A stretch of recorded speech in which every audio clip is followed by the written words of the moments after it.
Ohayo, Japan! Ohayo!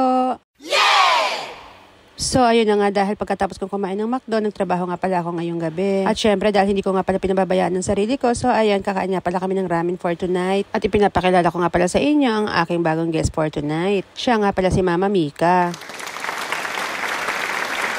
Time check nga pala.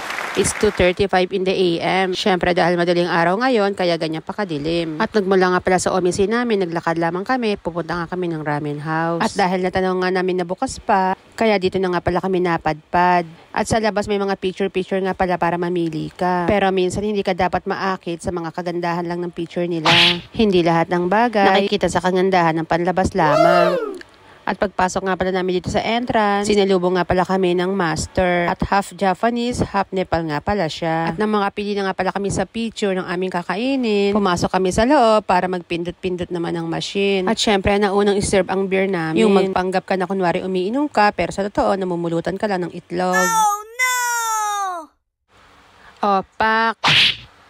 Ako lang to, oh. Ako nga pala yung babaeng kurache. Laging puyat at ayokong matulog. At dahil kakaantay nga namin, so ayan bigla na nga pala dumating nga pala yung ramen na in-order ko. Woo! At syempre dito nga pala sa table, meron din dyan ang mga nakalagay na extra na ganegi, yung sanga ng sibuyas. Tapos eto naman nga pala yung pangpaanghang. At eto naman yung dinurog na bawang. At ayun na nga, inumpisahan na nga namin ang pagkain habang mainit pa. Wow!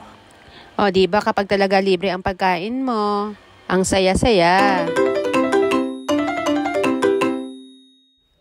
At syempre dahil hindi nga pala ako sanay kumain ng mainit, kailangan muna nating hipan para mahigop natin ang sabaw. So syempre sa panahon nga pala ngayon, bago tayo kumain, sa halip na magdasal, magpipicture muna. Woo! Nakakatawa lang talaga ang ramen dito sa Japan. Sobrang sulit talaga ang ibabayad mo, kahit hindi naman ako ang magbabayad talaga. So, ayun na nga, ang hirap nga pala niyang kainin dahil sobrang haba niya. Uy, kailan pa naging malutong ang ramen?